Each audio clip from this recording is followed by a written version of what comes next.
wah unik nih ada Oke. dokter nyunda pisan gitu kalau di Oh, Unpad. oke.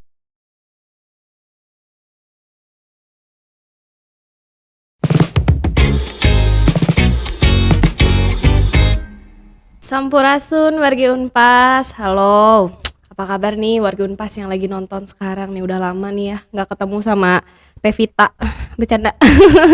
Pizza ya, Teh Fitriani nih yang pastinya wargi Unpas sudah bosan kayak kok Teh Fitri terus gitu yang ada di kamera. Ya, lalu siapa gitu. Tapi hari ini nih ya, melihat Bandung sekarang cuacanya lagi begitu tidak sehat ya guys ya. Sepertinya kita butuh dokter ya. Nah, kalau misalkan mau ngomong-ngomong tentang dokter nih ya, kayaknya warga Unpas tuh belum tahu kalau misalkan di Unpas itu ada fakultas kedokteran nih. Aduh, aku kayak deg-degan gini ngobrol sama dokter ya, aku pengen konsultasi aja langsung gimana karena sekarang di depan aku ada Dina. Hai. Halo Teh, Sampurasun Dina. Rampes. Wilujeng Sumping ke Unpas Talk ya. Seneng gak sih hari ini bisa diundang ke Unpas Talk? Seneng banget. Terus kaget dan ini suatu kehormatan untuk aku bisa hadir di Unpas Talk ini. Oke, mungkin bisa sapa-sapa dulu ke warga Unpasnya yang belum kenal nih siapa nih Dina gitu, asalnya dari mana, fakultas mana nih, boleh dikenalin dulu ke warga Unpasnya. Halo wargi Unpas Sampurasun, nepangkeun wastapun Dina Anandita Irawan, bisa dipanggil Dina. Saya dari Fakultas Kedokteran Universitas Pasundan angkatan 2020. Waduh, berarti sudah 2 tahun menjadi mahasiswa online. Iya betul. Ya, dan sekarang memfokuskan ke kedokteran ya. Iya, betul. Berarti memang langsung terpikat masuk ke Fakultas Kedokteran Unpas ya. Berarti itu Iya, Dina betul. ini. Dari awalnya tuh bisa pengen masuk ke Fakultas Kedokteran tuh gimana nih? Bisa diceritain nggak? Gitu. Sebetulnya ini adalah salah satu cita-cita saya dari kecil, Mm-mm. di mana pada saat kecil itu terinspirasi oleh dokter yang ramah, terus ternyata ilmunya banyak dan itu menjadi satu motivasi bahwa oh ternyata dokter itu bisa loh menjadi teman, menjadi orang yang bisa kita percaya dan ternyata bisa juga untuk membantu kesembuhan orang-orang yang sedang sakit. Oke, tapi kalau misalkan di Fakultas Kedokteran Unpas ada dokter cinta nggak teh? Kalau misalkan ada dokter cinta kan takutnya wajib Unpas bisa gitu teh masuk kalau gitu ya. Boleh nanti mampir ke kita. Oke, bisa konsultasi aja deh gitu ya. Bisa. Nah, kalau misalkan Teteh nih kan memang nggak tadi kan motivasinya dari karena melihat dokter itu bisa dijadikan teman nih. Tapi karena emang dari awalnya tuh suka dalam bidang kesehatan gak sih gitu? Karena kan memang dokter tuh pasti identik dengan kesehatan dong gitu. Iya sebetulnya emang suka terhadap dunia kesehatan dan juga emang paradigma teman-teman itu mengenai kedokteran itu kan istilahnya susah, sulit gitu. Nah malahan aku tuh kayak tertantang untuk bisa nggak ya untuk meraih hal yang susah itu dan pengen menantang juga ke diri sendiri gitu. Oh ternyata sesuatu yang sulit itu kalau misalnya kita berusaha bisa dicapai dan kebetulan dari kecil dan lanjut ke SMP, SMA melihat hal tersebut tuh pengen makin mengejar gitu hal yang sulit itu. Oh gitu. Jadi Iya. memang udah tertanam ya dalam diri Dina kalaupun memang yang membuat menantang itu jadi pengen aduh penasaran gitu ya, Iya. pengen dikejar gitu. Tapi ada nggak sih kayak selintas kayak kepikirannya tuh emang suka dalam bidang kesehatan gitu, kayak apa gitu yang menimbulkan Dina tuh suka dengan bidang kesehatan gitu? Salah satunya adalah pada saat melihat pasien yang berhasil sembuh. Nah, itu kayak Oh.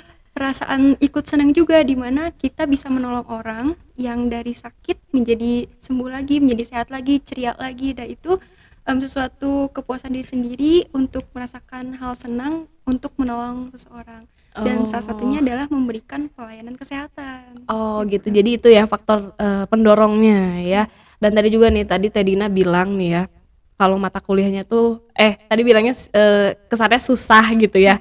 Nah, kalau misalkan selama 2 tahun menjalani kuliah khususnya di Fakultas Kedokteran, ada nggak sih mata kuliah yang menurut Dina tuh susah dan aduh aku kayak aduh ternyata susah ya atau gimana nih? Pernah nggak sih kayak selintas kepikiran kayak gitu gitu? Ada banget Oh Kak. gitu. Hampir semua susah, tapi Oh. kalau dijalani dengan serius dan enjoy itu pasti mengalir dan pasti suka-suka aja. Menurut aku tuh yang paling susah itu adalah anatomi dan farmakologi. Oh, Ya. itu belajar apa ya? Kalau Anatomi itu Mhm. mempelajari struktur tubuh, Oh, organ gitu, gitu, kayak heeh. nama-namanya, Mhm. posisinya, letaknya gitu. Oke. Dan kenapa susah? Karena emang nama-namanya itu nama-nama istilah medis, Mhm. banyak juga, Banyak. rumit, dan ada bentuk-bentuknya tuh beda-beda gitu. Oke. Jadi hafalannya harus kuat. Oh gitu ya, memang ya kalau dokter itu memang harus hafalannya kuat gitu ya, Iya, terus juga kita harus sering observasi ya gitu iya, kan, pokoknya banyak meriset-riset lah ya iya, kayak gitu, kurang lebih juga karena salah satu prestasi dari Tadina juga yang kemarin kan ya disematkan nih warga Unpas menjadi mahasiswa prestasi ya. Tadina tepuk tangan dulu. Nah Tadina, kalau misalkan berbicara tentang kedokteran ya, sebenarnya Tedina tuh memang apa ya, kayak ada nggak sih harapan di mana Tedina tuh pengen menjadi seorang yang selain menjadi seorang pengen yang penolong nih ya, pengen menjadi sosok apa nih di pandangan orang untuk menjadi seorang calon dokter gitu? Aku pengennya menjadi dokter yang memasyarakat, terus bisa menjadi teman, karena kan contohnya itu adalah anak-anak gitu. Mungkin Hmm, anak-anak itu takut ya sama dokter karena iya. identik dengan jarum suntik, terus obatnya yang pahit mungkin gitu. Nah, aku tuh pengen dipandang apabila sudah menjadi dokter itu menjadi sahabat buat masyarakat, menjadi teman di masyarakat, sehingga masyarakat pun menjadi leluasa dan ingin gitu untuk lebih mengedukasi gitu. Oh, iya nah lalu, gimana nih caranya Tedina, biar pasti kan udah ada nih praktikum-praktikum sedikit gitu kan ya, ya pasti banyak lah masa sedikit gitu ya. Kalau ada praktikum-praktikum nih gimana nih udah cara, apa ya, menarik pasien untuk bisa menjalin kedekatan nih, udah ada kepikiran, atau udah punya cara sendiri nggak sih gitu dari Dina gitu? Ya, di kita itu khususnya di FK Unpas itu kan ada mata kuliah skill lab. Nah, skill lab itu nanti kita belajar keterampilan medis dan juga bagaimana berkomunikasi dengan pasien. Nah, di Mmm. sana itu kita diajarkan bagaimana sih untuk menggali lebih dalam keluhan pasien. Nah, Oh. untuk komunikasinya itu kita diajarkan untuk lebih ramah, terutama untuk misalkan warga Sunda nih. Nah, kita pakai bahasa Sunda, lebih ramah lagi. Mhm, Iya mhm. gitu. Jadi menjalin kedekatan lewat komunikasi dengan perkenalan dulu kali ya gitu. Iya, Terus kalau misalkan Dina sendiri nih ya, aku tuh baca nih ya, artikel biografi tentang Dina nih ya, katanya sebelum masuk kedokteran itu kebidanan ya? iya Wah bentar, betul. ini kenapa bisa jadi lintas ini dari kebidanan terus jadi kedokteran gini gitu. Nah gimana tuh maksudnya, kenapa, pernah dulu masuk kebidanan dan sekarang jadi kedokteran gitu? Ngomong-ngomongnya pindah ya gitu, apa Iya, gimana? sebelumnya pada saat lulus SMA itu saya pernah di kebidanan terlebih dahulu Mmm. selama 1 tahun setengah. Nah, setelah itu karena emang cita-cita dari kecil juga pengen terjun di kedokteran. Mhm, mhm. Nah, terus pengen mencoba lagi nih untuk masuk kedokteran. Nah, Mmm. terus ada nih di Bandung itu ada fakultas baru di Unpas. Wah, unik nih, ada Oke. dokter nyunda pisan gitu kalau di Oh, Unpas. oke, berarti aku udah nangkep nih ya poinnya, ternyata alasan Dina untuk memilih fakultas kedokteran di Unpas adalah karena fakultasnya Nyunda gitu. Iya, salah satunya Oh itu. itu, karena memang Teh Dinanya juga bisa bahasa Sunda gitu. Ya emang wajib ya, bahasa Sunda memang warga Sunda memang harus wajib bisa bahasa Sunda, tapi sayangnya aku tidak bisa. Sedikit lah Teh, sedikit Ya. sedikit. Nah Teh kalau misalkan selama menjalani nih ya, perkuliahan di kedokteran, gimana sih Teh rasanya gitu dan kesulitan-kesulitannya gitu dan hal apa yang pernah dirasakan selama menjalani kuliahnya gitu? Ini sesuatu banget untuk kami yang angkatan corona khususnya ya. Kasihan. Ya, karena kan angkatan corona itu masuknya online, belajarnya pun online gitu. Mhm. Nah, contohnya aku ini angkatan corona pertama, angkatan 2020, masuknya online, belajarnya pun online. Nah, apalagi di kedokteran, banyaknya kan praktek nih. Mhm. Terus harus muter otak gimana caranya kita bisa praktek tapi di rumah. Alat-alat medisnya diubah ke Diubah. alat-alat Mhm. yang lain kan, Iya, iya. pasiennya pun dirubah, bisa ke Oh. boneka gitu, ke Mhm. guling Oh malah. gitu. Iya, Oh, jadi anggap itu pasien dan kita ngobrol sama pasiennya gitu ya. iya, Jadinya kayak ada pendekatan walau sama guling sama boneka gitu. iya. Nah, kalau misalkan Teh Dina nih, dokter nih ya, kepikiran pengen jadi dokter apa dan berikan alasannya gitu. Kenapa pengen jadi dokter itu? Gitu. Spesialisnya nih gitu. Sebetulnya saya itu menyukai hal-hal yang belum saya ketahui kayak misterius kayak gitu. Jadi pengennya sih masuk ke spesialis forensik.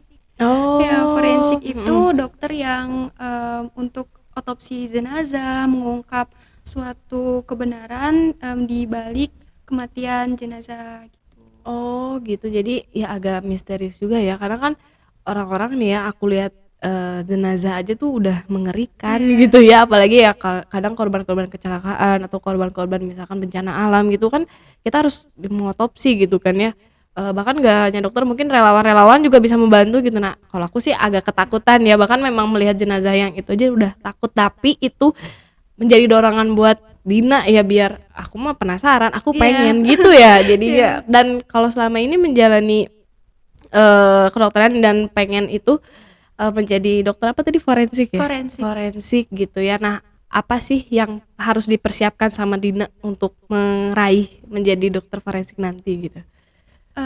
Untuk menjadi dokter forensik itu kan kita harus lulus menjadi dokter umum terlebih dahulu. Hmm. Nah, untuk lulus di dokter umum itu ya tentunya kita harus kuat hafalannya, paham mengenai materi-materinya, dan Hmm. juga bagaimana cara kita untuk berkomunikasi dengan orang-orang yang akan berhubungan dengan kita. Nah, jadi Oh. untuk masuk forensik pun tetap kita harus dulu jadi dokter umum, baru nanti Hmm. sekali lagi ke forensik. Nah, Oh, oke mungkin oke. nanti pas di forensik akan lebih dalam mempelajari tentang anatomi tubuh Oh. dan ciri-ciri kematian, mungkin seperti Oke. itu. Makanya tadi, Dina bilang suka banget dengan belajar anatomi gitu ya? Iya, Favorit banget ya itu ya, favorit mata kuliah gitu. mungkin karena susah jadi terngiang-ngiang terus mungkin, jadi Mmm, kepikiran terus, ya. kadang kalau susah gitu ya, kita tuh malah kalau orang lain ya mungkin, kadang kalau susah itu kadang, "Aduh enggak ah itu susah," mungkin bukan menjadi, suatu acuan buat aku menggali nih. Tapi kalau Dina tuh pengen banget ya, malah justru jadi rasa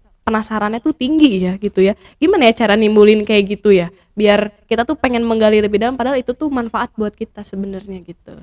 Ya sebenarnya aku juga pernah sih pengen menyerah, kalau misalkan belum menemukan suatu jawaban gitu, kayak susah Mmm. banget nih, kok nggak Mmm. ketemu-ketemu ya jawabannya. Nah tapi di situ tuh kayak, kita tuh pengen untuk aku makin penasaran nih kok bisa sih hal tersebut aku nggak tahu gitu ya. Nah dari situ tuh kayak makin terdorong gitu. How do Mmm. we actually know about Ah. new something that we never know gitu. Oke, jadi we never know. Jadi coba aja dulu gitu ya. Terus juga kalau misalkan, kita belum pernah coba ya kita nggak akan pernah tahu ya. Jadi makanya coba dulu aja ya. Iya. We never know, itu tadi, we never know. Nah tadi kan, Dina juga pengen nih jadi dokter forensik tadi gitu ya. Kalau ngomongin tentang jenazah yang tadi aku bilang juga karena ada rasa ketakutan itu, nah kalau cara Dina biar menghilangkan rasa ketakutan itu gimana ya? Karena aku sendiri kalau memang melihat jenazah pun ya takut gitu. Apa ya, stigmanya tuh beda gitu, kayak feel-nya tuh beda gitu. Gimana ya itu ya? Mungkin aku kayak lebih perkuat lagi motivasi dan keinginan aku mengapa aku pengen tahu itu. Hmm. Mungkin karena, mungkin kan di otopsi itu kan pasti kita menggali lebih dalam mengapa jenazah ini bisa meninggal, atau siapa pelakunya, atau bagaimana cara meninggalnya. Nah, karena kita membantu, pihak yang berwajib untuk mengungkap suatu kebenaran, nah itu makin mendorong juga untuk aku pengen menolong dan juga pengen mengungkap suatu kebenaran. Salah satunya yaitu dengan cara mengidentifikasi. Oke, Dan ada nggak sih pernah nih, pasti kan itu pasti atas dasar alasannya, Dina pengen nih menjadi seorang dokter forensik itu dan, termotivasi juga untuk tidak takut menjadi, bertemu jenazahnya gitu, menghadapi jenazahnya gitu. Nah, memang ada nggak sih pernah melihat suatu isu atau masalah yang jadinya kalau menurut Dina itu nggak akan bener dan udah aku mau pengen gitu, kayak gitu? Atau ada nggak sih kayak pasti ada faktor terdorongnya lagi gitu? ada yang kalau sekarang yang di Oh. Thailand itu, soalnya kan itu kontroversi Oh, banget ya iya. antara Wah. pembunuhan atau emang kecelakaan, Heeh. kelalaian gitu. Tapi kalau menurut pandangan, Dina gimana tuh?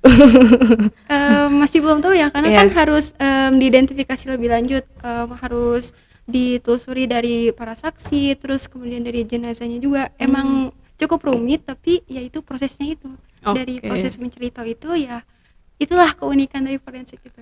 Oke, iya ya mungkin, dan ini enggak semua orang ya maksudnya bisa Iya, ada, mendorong malah orang mah menjauhi lah ya iya, dengan ada kata jenazah gitu dan mhm, kalau Dina tuh malah jadi pengen nggak, aku pengen nolong gitu ya, pengen ya terdorong aja gitu ya, karena memang suka gitu ya. Iya. Luar biasa banget.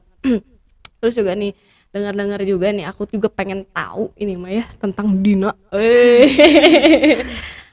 Dina, aku pengen nanya nih, kalau selain hobinya Dina nih, Pak, kan kalau di rumah apalagi online sekarang ya, melihat pasti kan belajar terus gitu ya. Kadang tidak kurang meluangi waktu dengan teman-teman mungkin apa gimana gitu. Karena kan kalau mindset aku ya, anak kedokteran itu sibuk gitu ya, sibuk Iya. banget kayaknya teh gitu.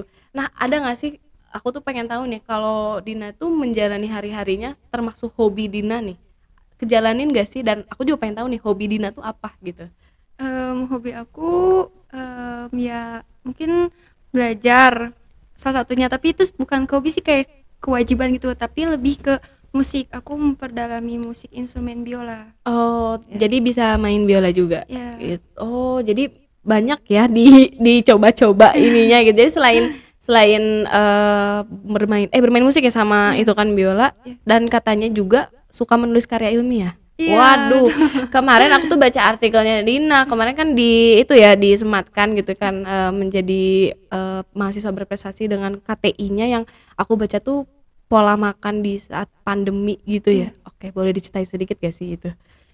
Ya, jadi sebetulnya pada saat Pilmapres itu kita udah membuat penelitian kan, disuruh untuk membuat penelitian. Nah, aku tuh udah membuat penelitian itu dari 3 bulan sebelum adanya Mapres. Nah, dimana pada saat 3 bulan sebelumnya itu kita di Unpas itu mengikuti perlombaan International Medical Olympiad. Nah, khususnya saya itu mengikuti kategori penelitian atau research competition.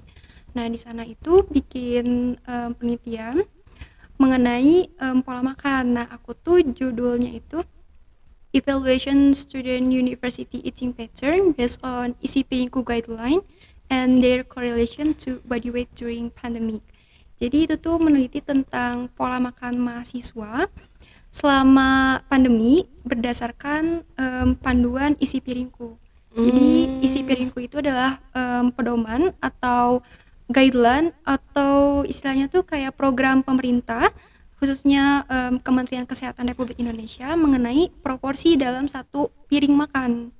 Nah, iya, terus saya tuh meneliti ternyata ada perbedaan nih mahasiswa yang sesuai porsi makannya dengan yang tidak terhadap kenaikan berat badan selama pandemi. Soalnya kan kalau di pandemi ini kita lebih banyak diam nih, nggak gerak, gak olahraga, Betul, termasuk aku. mager, ya. Tapi banyak makan, ya Mm-mm. otomatis berat badan naik lah. Iya, Yang iya, harusnya iya. proporsional jadi makin naik, apalagi kan nggak disertai olahraga. Nah, Hmm. ternyata memang ada kaitannya dengan kenaikan berat badan dengan pola makan. Oh, jadi membahas tentang pola Iya, makan ya berarti iya, ya di pandemi COVID-19 ini gitu. Dan memang terbukti teh sama aku juga memang gitu teh. Aku kerjaannya rebahan terus teh, makan, jalan, olahraga juga jarang gitu. Dan ini menjadi suatu permasalahan di karya tulis ilmiahnya Teh Dina gitu ya. iya. Terus selama menjalani KTI itu ada nggak sih keseruan-keseruan ceritanya gitu di balik layarnya menulis KTI tentang isu tersebut gitu? Ada. Nah, jadi kita tuh bikin 3 penelitian. Nah, satu tim itu 3 orang. Jadi itu memang cukup berat dalam bikin 3 penelitian. Kurang dari 1 tahun itu kita bikin 3 penelitian oleh 3 orang. Waduh, Ya. keren keren. Nah, terus dari situ tuh kan kita harus punya banyak responden, sampel gitu. Nah, sampelnya itu kita senasional. Nah, Wow. gimana caranya dalam waktu kurang dari 1 tahun kita bisa mendapatkan informasi secara nasional. Nah, itu mungkin yang menjadi PR buat kita untuk lebih menitik beratkan keakuratan data, mungkin dari situ. Terus mencari sumber-sumber jurnalnya juga itu mungkin cukup sulit karena memang masih sedikit yang menghubungkan antara pola makan dengan pandemi ini. Jadi kita ini sebagai pionir juga, penelitian ini masih baru. Oh, tapi karena itu unik sih judulnya, Iya. itu unik lagi, unik maksudnya ya, unik ya karena aku pas baca artikelnya ya di websitenya Unpas kayak, oh ternyata Dina membahas ini. Dan jujur ya aku pun dari selintas judulnya aku tertarik gitu untuk wah ini apa nih, soalnya kalau udah bahas-bahas pola makan tuh siapa sih gitu ya yang gak mau baca gitu, karena kan orang-orang kan apalagi cewek-cewek kayak aku tuh kayak pengen diet gitu. Nah itu dia ya, dan solusinya ada di KTI-nya Dina ya berarti gitu. Apalagi kan kalau kita kan ini Unpas ada di Jawa Barat kan, di Iya, Sunda. Nah, orang Sunda itu ada istilah belum makan nasi belum disebut makan. Betul Nah sekali gitu. teh. Padahal dia udah makan bala-bala, udah makan lepet, Iya bener udah bener. makan gehu, Bener, surabi. Nah itu kan karbohidrat semua, tapi Oh. belum disebut makan. Loh kok bisa sih? Nah di situ kita juga membahas dari culture juga, khususnya di Sunda. Bagaimana sih ceritanya kaitannya antara pola makan di masyarakat Sunda dengan sesuatu yang memang harusnya sesuai panduan gitu. Oh gitu. Nah tadi juga kan berbicara dengan makanan juga nih kan, itu karbohidrat gitu kan, berarti kan membedakan jenis makanannya kan ya, dari tingkat kayak proteinnya, karbohidrat. Nah kalau Dina tuh pasti dong suka menulis mungkin di katanya ya, aku juga melihat tuh punya blog kesehatan gitu. Iya, betul. Masih aktif gak sih sampai sekarang? Masih Dengan aktif. sekarang gitu Dina kan pastinya suka menulis kan juga, makanya terlintas untuk membuat judul KTI kayak gitu. Ya, karena mungkin aku juga ada kegabutan, mungkin ya, semua orang pasti punya kegabutan. Aku rasa Dina nggak gabut. Wah ada juga ya ternyata Dina gabut nih ya. Ya, salah satu untuk menyalurkan kegabutannya itu ya dengan cara menulis. Nah, salah satunya itu adalah menceritakan bagaimana apa yang sudah aku pelajari di blog kesehatan aku. Nah, karena aku sekarang lagi kuliah di dunia kesehatan, jadi aku sedikit demi sedikit memberikan edukasi lewat blog kesehatan aku gitu. Oke, nah kalau tiap nulis itu dari diri sendiri atau dari berbagai sumber gitu, Dina? Nah, untuk menulisnya sih dari aku, tapi untuk sumber-sumber dan literaturnya itu ngambil dari beberapa jurnal dan materi yang udah aku pelajari di perkuliahan. Oke, nah kalau misalkan selama menulis udah ada tulisan apa aja nih di blog kesehatannya Dina nih? Siapa tahu warga Unpas pengen baca-baca gitu. Di blog kesehatan aku tuh udah membahas tentang bahayanya preeklamsia atau tekanan darah tinggi pada ibu hamil, kemudian bahaya mata minus bagi mahasiswa khususnya di pelajaran online, kemudian tentang isu-isu kesehatan mental. Kebanyakannya itu. Kebanyakannya itu ya, dan emang baru 3 itu aja atau ada Ada tuh, cuman temanya masih seperti masih itu. sebut? Iya. Oke, mata minus, terus juga isu mental health, sama satu lagi tadi Tentang tekanan darah tinggi. kalau ngomongin darah tinggi, karena memang akunya orangnya darah tinggi guys. Kayak penuh dengan amarah gitu. Nah memang kenapa sih, pasti kan kalau dengan menulis itu tuh butuh ya riset, kenapa sih suka banget riset gitu? Karena dari riset itu kita menjalani suatu proses. Nah, dari proses itu kita bisa menggali lebih dalam dan explore lebih jauh apa yang belum kita ketahui. Nah, dari perjalanan itu kita bisa mendapatkan sesuatu yang lebih banyak informasi yang ternyata itu tuh kayak menggali sesuatu yang fun fact-nya gitu. Nah, terus kita juga bisa improve our skill like reading, writing, and also public speaking. Karena untuk menulis suatu riset atau penelitian kita juga harus bisa mempresentasikannya. Karena untuk dapat diterima oleh masyarakat itu kan kita harus bisa menyampaikannya dengan baik. Nah, dari penelitian juga kita harus bisa untuk menyampaikannya, dan salah satunya itu dengan public speaking juga. Oke, ya betul sih, kalau misalkan kita nih bagaimana caranya nih ya, kalau komunikannya audiensnya itu tuh menerima atau mendapatkan informasi yang kita sampaikan gitu ya, termasuk memang informasi-informasi yang udah Dina buat gitu ya, termasuk di blog kesehatannya juga.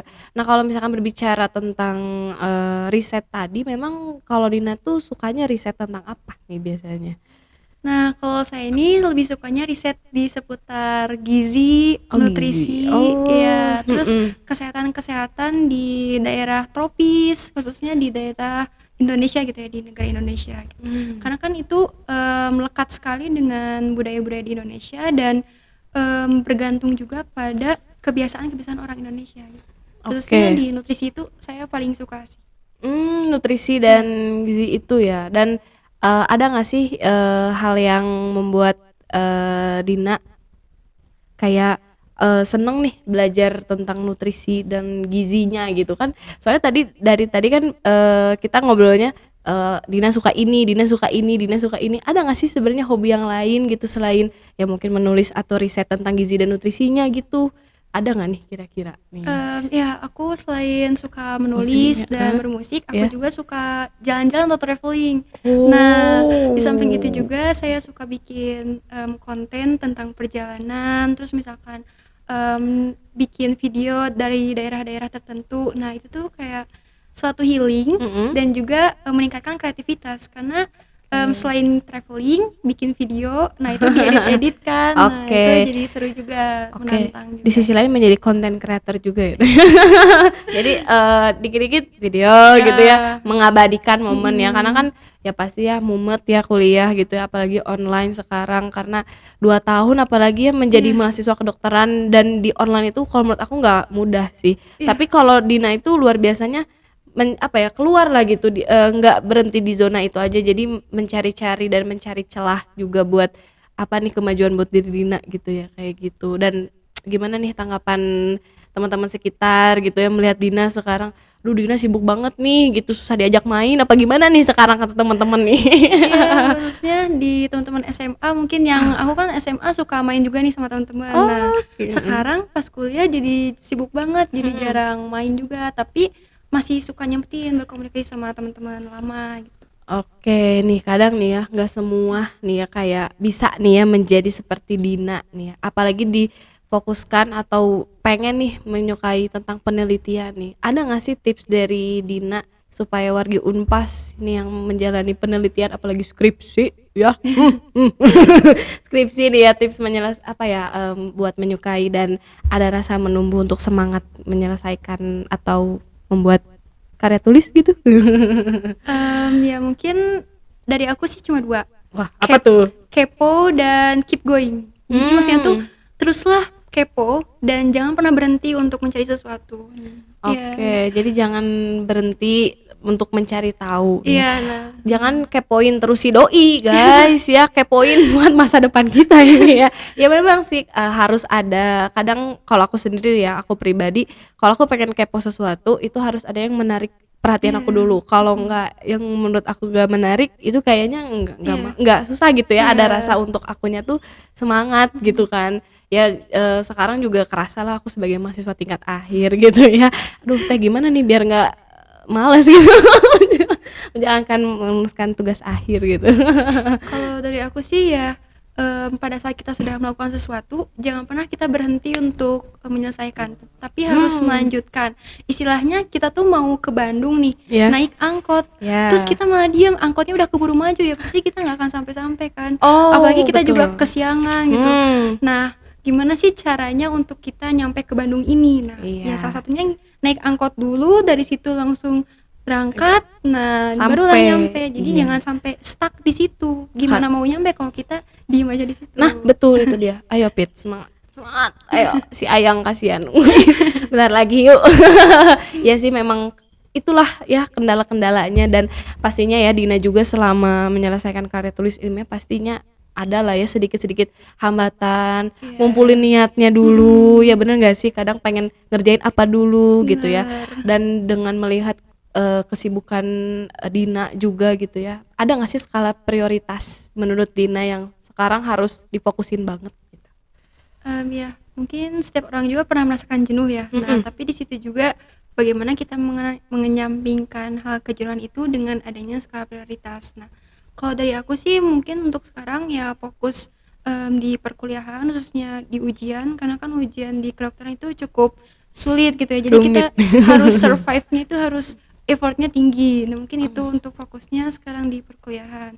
Setelah Hmm. itu mungkin fokus ke perlombaan lain, aku juga lagi mengikuti perlombaan-perlombaan lain dan juga ya itu untuk meningkatkan soft skill. Nah, sekarang itu kan bagaimana sih kita untuk bisa survive di dunia digital khususnya di online ini?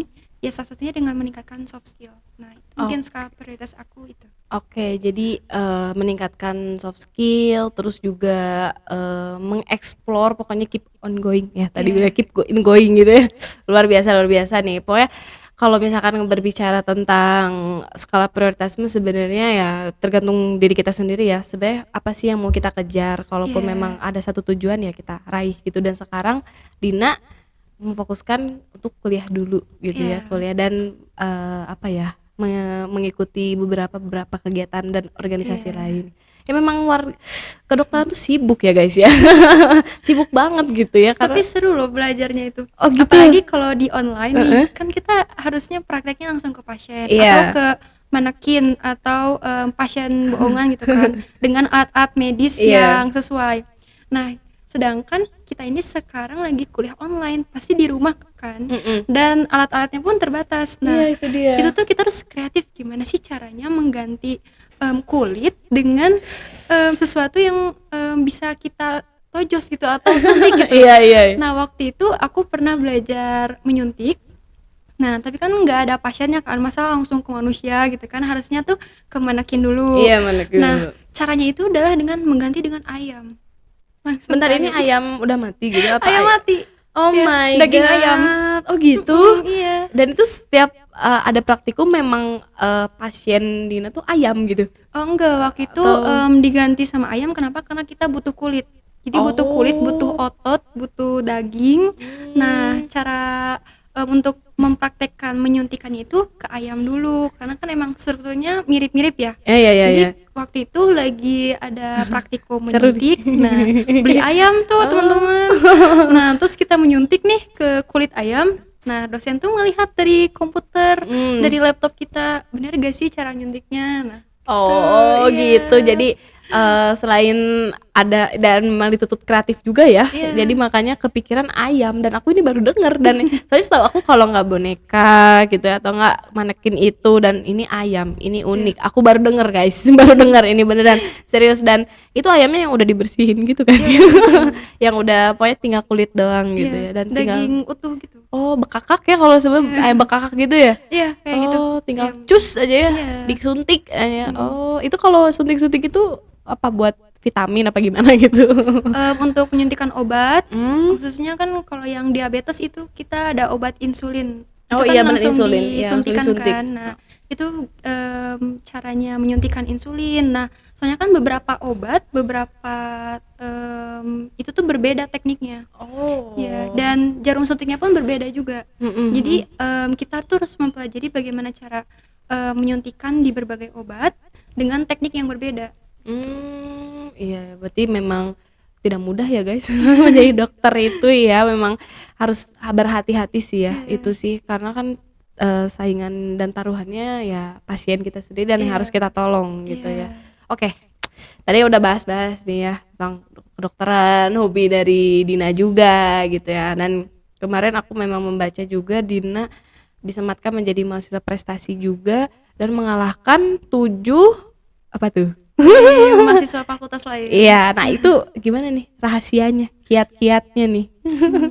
Sebetulnya saingan-saingan saya kemarin pun itu keren-keren banget ya. Oh. Yang waktu itu kan Teh Valda pernah kesini, terus Teh Hasna, Teh Intan juga pernah Iya, kesini iya, kan. iya di sini. Nah itu emang semuanya keren-keren banget. Ya dan mungkin salah satu yang membedakan itu ya let's be different. How to make a different from ourselves. Oh, Ya. bagaimana cara kita menunjukkan perbedaan ya antara kita Iya. walau kita sama-sama orang hebat gitu Iya. ya gitu. Dan mungkin salah satu yang aku tonjolkan itu adalah let's be authentic, creative, and innovative. Gitu. Itulah yang membedakan antara aku dengan saingan-saingan lainnya. Jadi menonjolkan kreativitas Iya. dari penelitian, kemudian inovasi yang disuguhkan, kemudian autentiknya itu, keunikannya itu. Oke. Iya. Nah, kalau misalkan dari segi keunikan ya, dengar-dengar juga kan Dina tuh jago bahasa Inggris. Apakah Bangan bisa mengasah dan itu skill bahasa Inggris itu menjadi suatu perbedaan Dina untuk menunjukkan sebagai mahasiswa prestasi apa enggak nih gitu. Mungkin itu salah satu poin yang menjadi titik berat juga ya pada saat Oke. seleksi Mapres juga, karena kan waktu itu ada seleksi bahasa Inggris, organisasi serta KTI ya kan. Nah mungkin dari segi bahasa juga itu menjadi salah satu poin terberat nih, soalnya hampir semua peserta juga emang pada jago-jago Inggris. Oh, Iya. gitu. Mungkin ya lebih ditingkatkan bagaimana cara mengolah intonasi dan Oke. keluasan kita. Oke. Soalnya kan kalau misalnya English is international language, Berarti- dan bagaimana cara kita untuk berkomunikasi se-enjoy mungkin. Misalnya kayak oh jago Inggris keren nih kayak Iya. gitu kan. Iya, Jadi benar benar benar nah benar. mungkin yang membedakannya itu adalah kelancaran, keluasan dan mungkin dari Pembawaan pronunciation ya, juga dan pembawaannya juga. iya Ya memang pembawaan. itu sih kadang kalau melihat dari cara pembawaannya, kalaupun udah mah topiknya menarik, terus cara pembawaannya, intonasinya yang bisa gitu ya, kita melihat wah ini seru sih. Jadi sama kita tuh ditonton gitu Iya. ya. Memang iya sih benar kerasa sama aku gitu. Nah, kalau misalkan tadi nih ya spill-spill untuk bahasa Inggris nih. Memang pas pada saat penelitian tuh ada pasti dong ada bahasa-bahasa Inggrisnya ya, in English ya. Walau aku bahasa Sunda tapi in English ya.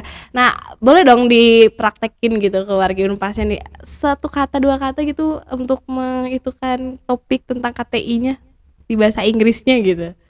Oh, oke. Mungkin dari pembahasan yang Iya, kemarin aku itu ini. betul. Oke, to make a different eating pattern, we must to implant our knowledge to make an one proportion of one eating pattern, like carbohydrate, protein, fat, and something like that. Oke, sekian. Apa itu artinya? Oke, ya berarti tadi kan itu yang KTI tentang yang membahas terkait pola makanan itu luar biasa banget. Itu bisa tuh ya aku baca-baca dan di blog kesehatannya Dina kira-kira bisa aku cari di mana nih? Di Instagram aku taruh link edukasi beberapa edukasi aku. Nanti bisa langsung klik di link Instagram itu langsung terhubung ke blog kesehatan aku. Oh, luar biasa ya guys. Jadi kalau mau cek-cek untuk blog kesehatan gitu ya, mau cari-cari, ini ada nih kita jebolannya dari Teh Dina. Nah, Teteh juga kemarin nih mewakili Unpas ke pemilihan mahasiswa berprestasi dalam tingkat LL Dikti wilayah Astagfirullahaladzim, LL Dikti wilayah 4 nih ya. Apa yang disiapkan oleh Teh Dina? Mungkin yang persiapan sekarang itu adalah memperbaiki KTI yang sebelumnya. Oh. Kita akan merubah sedikit, lebih kayak memodifikasi lagi penelitian yang kemarin, lebih diperkuat lagi analisisnya. Kemudian meningkatkan ketatabahasaan, terutama bahasa Indonesia dan bahasa Inggris. Ya, kemudian dari situ meningkatkan soft skill dan bakat. Soalnya nanti Oke. juga katanya ada seleksi bakat juga. Oke, berarti itu ya yang harus dipersiapkannya dari Dina nih ya. Wah, berarti lagi hektik banget waktu itu ya. Nah, Teteh, aku tuh pengen nanya, pengen fun fact tentang dokter nih, Teteh. Ya, boleh, Karena boleh. tadi kan aku udah nge-spill di opening tadi, aduh lagi hujan gitu ya, pengen butuh dokter gitu. Bener kan ya, bener Teteh nih. Ada mitos kalau tulisan dokter itu sulit dibaca katanya. Karena memang aku kalau mau itu kan itu ya apa resep obat gitu, tulisannya apa ini? Nggak kebaca ini gimana nih Teh, ini kadang mindset wargi Unpas takutnya gitu, oh, tulisan dokter nggak kelihatan nih gitu, nggak ke harti bahasa Sundanya mah gitu. Ya, jadi mungkin teman-teman juga dan masyarakat mungkin udah umum yang mendengar kalau dokter itu tulisannya kayak ceker ayam gitu Betul kan. betul. Terus kayak sandi rumput Iya, gitu. heeh. Nah, itu emang lumrah sih di kita. Emang ada beberapa dokter yang tulisannya memang seperti itu.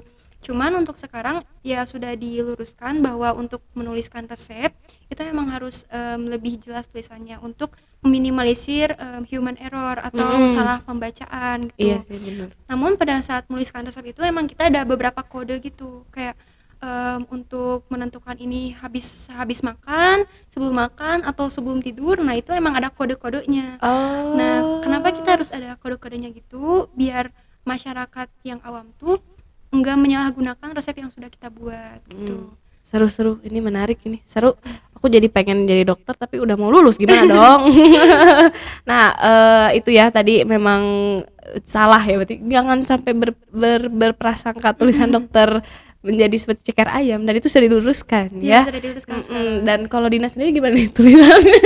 Aku pun sekarang masih gitu-gitu Emang aja. itu dokter tuh buru-buru apa gimana sih itu? Mungkin kayak ya mungkin cepat juga dan ya biar langsung cepat karena kan dokter itu bertemu dengan banyak pasien. Oh iya Jadi ya. kayak cepat. Harus cepat Tapi gitu ya. nah kita kan bermitra dengan beberapa apoteker. Nah, dan orang-orang apoteker pun udah terbiasa melihat tulisan seperti itu, mungkin kita kayak Gitu ya, mempercepat aja mungkin mempercepat ya. gitu ya. Dan ya kalau udah paham apa nih maksudnya gitu ya. Oke oke. Nah kalau misalkan menjadi dokter juga kan pasti identik dengan melihat darah ya. Iya. Dina emang nggak takut melihat darah teh? Takut awalnya, aku Oh juga pernah takut. pingsan lihat darah. Oh kenapa tuh?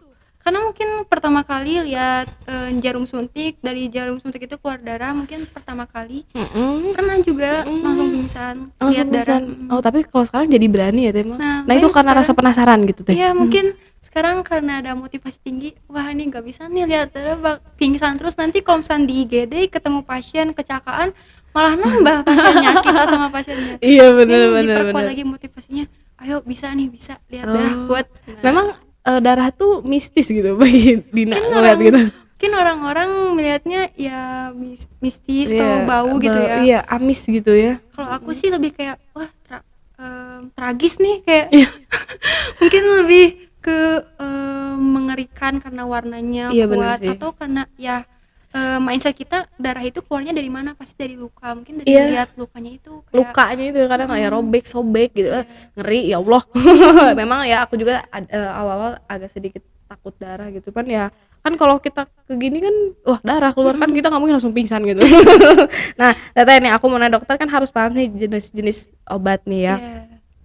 Untuk berpikir cepat, misal aku punya keluhan sakit kepala nih, cuman nyeri dada atau sakit hati, nggak bisa kalau saya sakit kepala, nyeri gitu badan, terus dengan itu gimana teh untuk cepat tangkapnya itu dokter untuk oh ini udah tahu keluhannya tentang ini gitu, kebaca itu. Di Krokri itu kan itu ada mata kuliah farmakologi yang khusus untuk mempelajari obat-obatan. Nah, untuk tipsnya sih kita yang pertama cari tahu dulu keluhannya apa, Ya. kemudian dihubungkan dengan mengapa hal tersebut bisa terjadi. Jadi kayak misalkan kakak ini pusing, nah pusingnya tuh karena apa?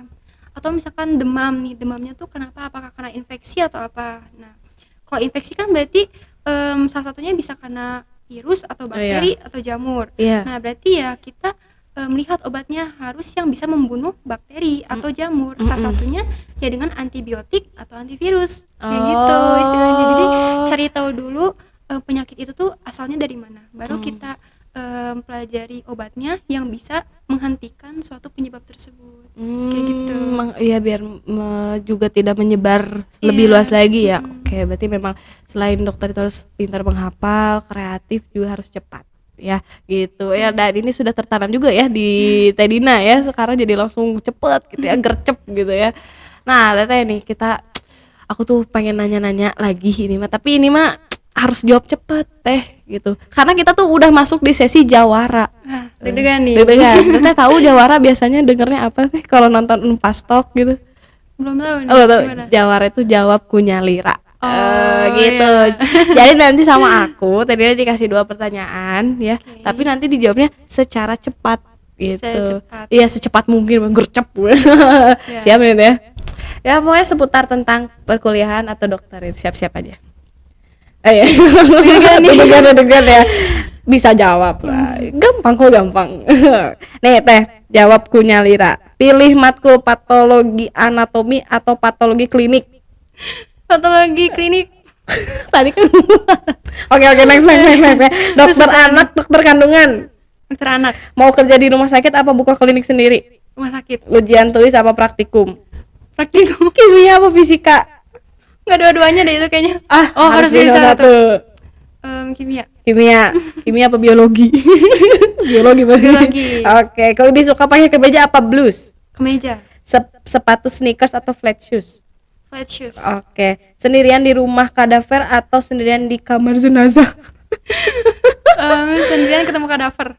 Wow, harusnya sendirian di kamar jenazah teh cobain Kayak uji nyali berarti. Iya, uji nyali lah pasti. Wah, itu seru, bener itu dunia lain itu. Ketiduran lupa cuci muka apa berangkat kuliah nggak sempat mandi? Berangkat kuliah nggak sempat mandi. Soalnya kalau kesiangan itu wah berarti makin besar nih masalahnya. Iya bener ya, jadi mending gak mandi ya. Mending gosok gigi aja sama dandan aja, ngalis itu lipstick gitu ya. Oke, 1 kata buat Unpas. Keren. Keren dan salam Unpas. Memang teh apa ya, kalau ngomongin tentang kedokteran gitu, kalau dikasih 2 pilihan gini ya mau milih yang mana karena dua-duanya juga pengen, tapi kan pasti ada satu nih ya yang kita pengen terbesit ini gitu. Cuman tadi anatomi ini sama apa tadi satu Patologi lagi. klinik. Nah, itu kenapa kan tadi padahal pengennya anatomi, ini kan udah bahas-bahas anatomi sama klinik gitu. Wah, Nah, udah. kalau itu tuh hampir sama, cuman bedanya untuk yang patologi klinik itu lebih ke mempelajari bagaimana kita melihat sesuatu, mempelajari sesuatu yang abnormal gitu, di tubuh kita. Oh gitu, jadi ya itu perbedaannya gitu ya. Oke, luar biasa. Teteh nih, ada nggak sih sedikit pesan-pesan buat warga Unpas atau pengen nih memperkenalkan fakultas kedokterannya ke warga Unpas, karena takutnya warga Unpas belum pada tahu nih tentang fakultas kedokteran. Termasuk teteh angkatan berapa teteh? 2020. Baru masuk di angkatan pertama di Angkatan fakultas kedua. angkatan kedua. Nah, boleh di-spill, kenalin gitu fakultas kedokterannya gitu. Ya buat wargi Unpas nih, khususnya wargi Jawa Barat maupun teman-teman di seluruh Indonesia yang belum tahu, Unpas ini ada Fakultas Kedokteran. Nah, ada nih motonya itu adalah saham. Oh. Ya, S-nya itu adalah Somea, A-nya itu adalah Akhlakul Karimah, H-nya itu adalah Handap Asor, M-nya itu adalah Motekar. Nah, itu adalah satu landasan yang dimana Fakultas Kedokteran Unpas itu bisa mencetak dokter-dokter yang saham tadi gitu. Nah, dan selain itu juga Fakultas Kedokteran ini memiliki program unggulan, yaitu adalah Public Health Empowerment Program. Nah, di mana itu kita memberikan suatu pelayanan kesehatan dengan pendekatan masyarakat untuk memberdayakan masyarakat lebih maju lagi mengenai tingkat kesadaran kesehatan, sehingga bisa meningkatkan kesejahteraan kesehatan di masyarakat. Oke. Kemudian untuk teman-teman nih yang anak-anak SMA yang mau masuk kedokteran, ayo kita masuk Unpas, soalnya di sini keren banget. Betul. Dan ketemu Teh Dina. Iya. Mantap gitu. Tapi kan tadi ngobrol di balik layar biasa disebutnya Adin ya. Adin. Kalau di kampus disebut di teman-teman disebutnya Ambu ya, karena ketua angkatan. Ini yang menariknya dari FK itu ya. Biasanya kalau ketua angkatan tuh disebutnya Abah Ambu. Kalau di fakultas lain kan kadang ya ketum gitu apa gimana kan, kalau di itu Ambu gitu. Nah, ini dia menariknya dari FK Unpas gitu ya. Bisa langsung dicek aja di Instagramnya di @FK Unpas. Oke, sama spill juga Instagramnya Teh Dina. Dina Anandita 04. Oke, dan jangan lupa cek ya di Instagram Teh Dina, karena kan ada blog-blog kesehatannya juga yang bisa wargi Unpas tonton gitu ya. Wah, udah gak kerasa ya Teh, udah ngobrol-ngobrol tadi, udah mengupas tuntas banget tentang Teh Dina dari awal sampai akhir, sampai titik darah ini ya. Teh, terima kasih banyak sudah meluangkan waktunya untuk ngobrol-ngobrol dan sharing-sharing sama Teh Fitri. Teteh tadi aku kan biasanya suka spellnya Pevita Teh, tapi enggak, sekarang mah Fitri aja. Nah, kita mending say goodbye dulu gitu ya ke warga Unpas. Tapi warga Unpas aku mau ngingetin, pokoknya jangan lupa untuk pantauin terus sosial medianya dari @univ_pasundan, terus juga cek selalu websitenya Unpas di www.unpas.ac.id, sama YouTube channelnya juga nih, subscribe nih, like and share juga ke teman-temannya. Teh Dina juga jangan lupa ya untuk share nih nanti kalau udah tayang nih ya, sama cek juga di Facebooknya Unpas karena banyak banget informasi-informasi yang menarik ya buat warga Unpas buat ditonton di rumah ya. Kita say goodbye dulu ya, apa ya Teh? Ada jargon nggak Teh kira-kira untuk kita say goodbye sama warga Unpas nih? Salam sehat aja ya. Oke ya. Oke, warga Unpas, salam sehat ya. Wassalamualaikum warahmatullahi wabarakatuh.